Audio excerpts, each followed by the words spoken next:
Well, funeral services have definitely evolved over the years, and you add in a pandemic, and of course, many things have changed. We have John Evans. He is the general manager of Schimunek Funeral Home, and it is a dignity memorial provider. How are you? I'm good, Elsa. Thank you for having me. I'm happy to have you here. So it seems like traditional funeral services are not the only alternative anymore. More and more people are opting for what they're calling celebrations of life. So can you explain what that means and the difference? Sure. Truly, it means celebrating a life in a unique and memorable way, incorporating special details, interests, and passions that make up who that person was, their life story, if you will.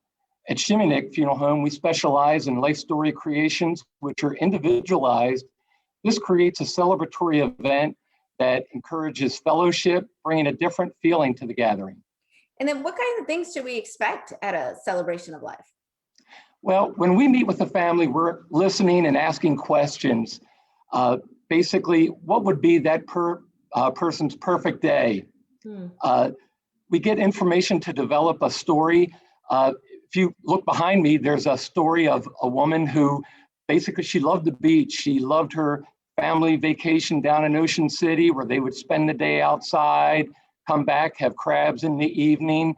And then when she would return home, she would tend to her garden, which was her other passion. And this is a way that we can help stimulate conversation, memories, and start that healing process. And what sort of elements are used to create that story? I see that there's some little artifacts behind you and paintings, and what other things could we think to incorporate?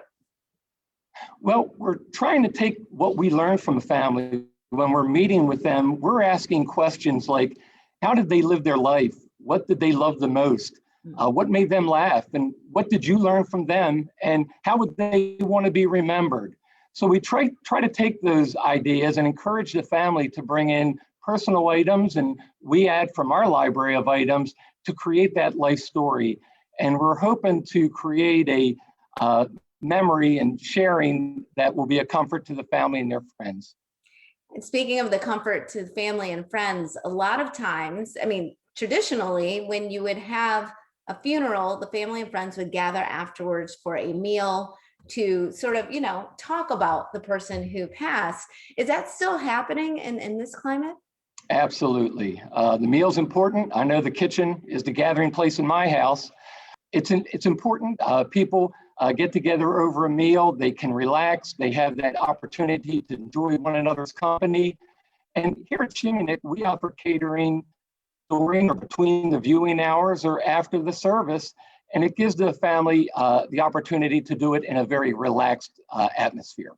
And how has the pandemic affected celebrations of life? Well, it's been difficult. When the pandemic broke out and we were in lockdown and really limited to 10 people, it was hard. It was sad. People found out how important that funeral and the gathering was to be able to share their grief. But we adapted. We learned how to manage the crowd control, and we incorporated services like live streaming. But now with the vaccine, things are opening up and we're able to have larger numbers, but still with a mask. Got it. Got it. And so if someone has their own ideas about how they should be celebrated, what should they do so that they can make sure that they're leaving those instructions for their loved ones? They need to talk about it. They need to let the family know what their thoughts are, and then to get together with their funeral professionals so that he or she can help them incorporate their plans so that when the time does come, they've taken that burden off of their family and their life can be celebrated the way they intended it to.